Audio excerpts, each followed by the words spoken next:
Hello everyone, welcome in Shipranomics channel.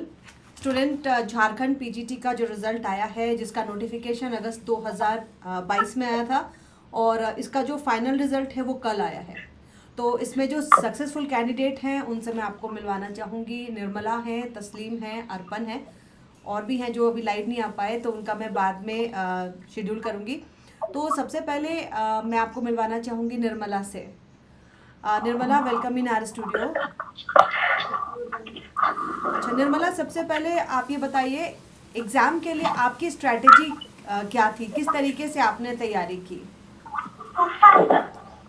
मैंने तो पहले सेल्फ स्टडी कर ली थी। स्कूल में चूंकि मैं पढ़ाती थी तो स्कूल का जो पढ़ाने के बाद जो मेरे पास टाइम बचता था सेल्फ स्टडी किया। उसके बाद मुझे आपका लिंक मिला तो मैंने सिप्लानॉमिक्स डाउनलोड किया और आपका चैनल से ही मैंने बहुत सारा पढ़ाई किया। आपका वीडियो देखती थी, नोट्स बनाती थी, उसको रिवीजन करती थी।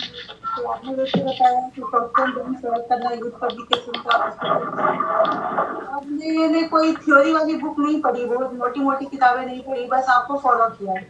तो अच्छा निर्मला, एक चीज़ आप और बताएं हमारे स्टूडेंट्स को कि आप वर्किंग हो ना, काम करते हो, तो काम करने के साथ साथ आपने अपनी पढ़ाई का शेड्यूल कैसे निकाला? क्योंकि बहुत सारे स्टूडेंट कहते हैं कि मैम मेरे पास ना समय नहीं बचता, मैं वर्किंग हूँ, तो उसका शेड्यूल आपने कैसे निकाला?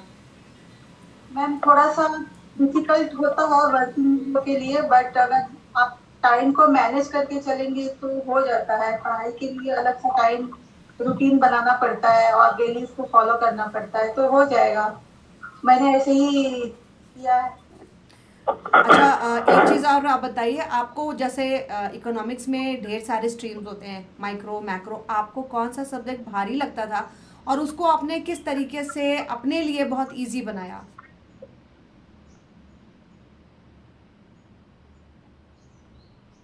I repeat my question. जैसे बहुत सारे पोर्शंस होते हैं ना, माइक्रो है, मैक्रो है, इंटरनेशनल है, तो कौन सा ऐसा सेगमेंट था जो आपको काफ़ी डिफ़िकल्ट लगता था और उसको आपने अपने लिए इजी कैसे बनाया?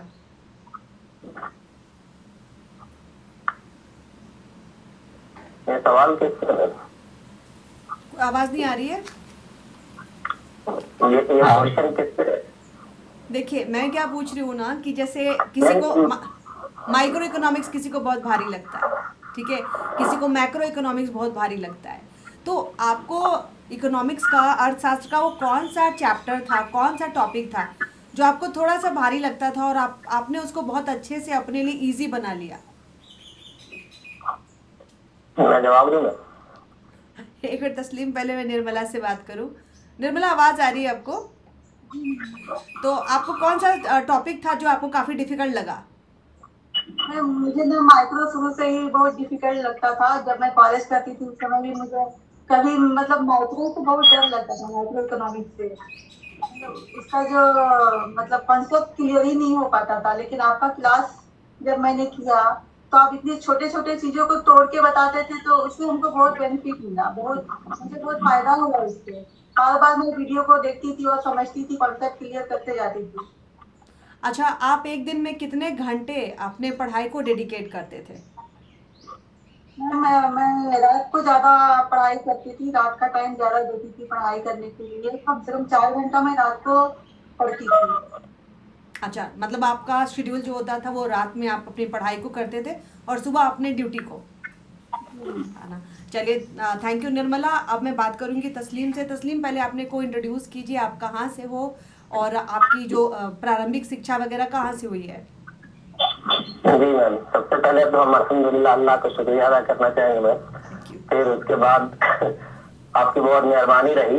मैं अपना इंट्रोड्यूस, चूंकि हम चाहते हैं कि आपके इस जो हमारा लोग का ये प्रोग्राम चल रहा है, आपका जो संस्था है, आपकी जो कोचिंग है, उसके बारे में हम बात करें, तो सबसे पहले तो ये बोलेंगे मैम, मेरा बैकग्राउंड जो था स्कूलिंग नहीं था मैं। अच्छा। जी, वैसे मेरा नाम तो तस्लीम रजा हुआ और हम पहले मदरसा में पढ़ा करते थे अच्छा। और स्कूल से मेरा कोई ताल्लुक नहीं था। तो फिर हमें लगा कि मैं हमें अब स्कूल से पढ़ना चाहिए, स्कूलिंग जो ज्वाइनिंग है, लाइफ है, उसको एंजॉय करना चाहिए। तो इस तरीके से हम स्कूल में एडमिशन ले लिए 9th क्लास में। अब 9th 9th में क्लास भी से हमें आपने कुछ, स्कूल को स्टार्ट किया है?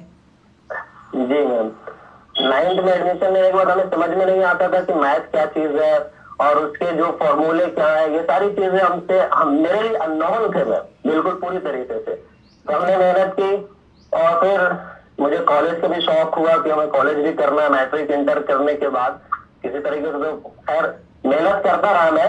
मेहनत करने के बाद फिर आगे जब हम बढ़े तो स्कूल के बाद जब इंटर करने के बाद हम ग्रेजुएशन में इकोनॉमिक्स लिए, तो वही आम स्टूडेंट की तरह मेरा भी यही फितरत था कि हम किसी तरीके से ग्रेजुएशन कंप्लीट कर लें।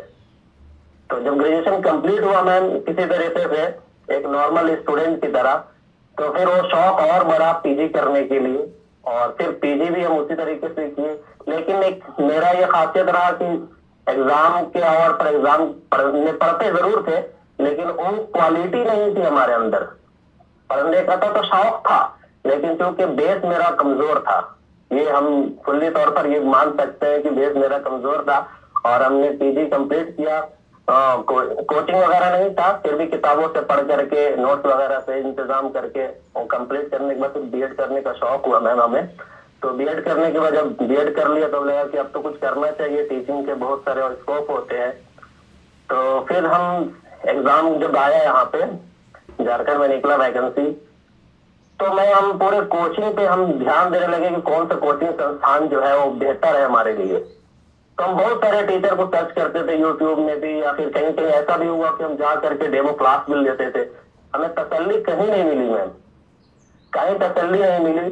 जब यूट्यूब में आपका हमको मिला और जो पुराना वीडियो हुआ करता था, तो आपका पढ़ाने का अंदाज से हम इतने मोटिवेट हुए, और फिर हमको लगा कि आज हमें सही शिक्षक, सही टीचर और सही जो गाइडलाइन है जो हमें चाहिए होता था, और हमें दिल को तसल्ली मिली। और हम फिर आपके कोचिंग को ज्वाइन करके, सबसे पहले मैम झारखंड का जो पीजीटी का जो ये था उसका नोटिफिकेशन बतलाने वाले हम ही थे आपको मैम।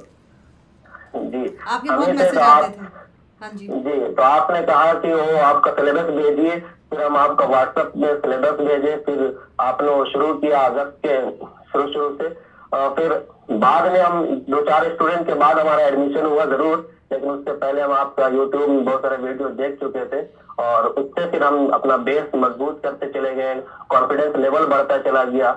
और फिर आपने देखा भी होगा कि हमारी मेहनत जो थी और आपका जो गाइडलाइन था, आपका जो पढ़ाने का जो तरीका था, मेरा कॉन्सेप्ट क्लियर करता चला गया। जो मेरा सिलेबस था वो सिलेबस के हिसाब से हम पूरी तरीके से पढ़ते रहे, माइक्रो हो, मैक्रो हो, या फिर इंटरनेशनल ट्रेड हो, या बैंकिंग सेक्टर हो, या फिर आपका पब्लिक फाइनेंस हो।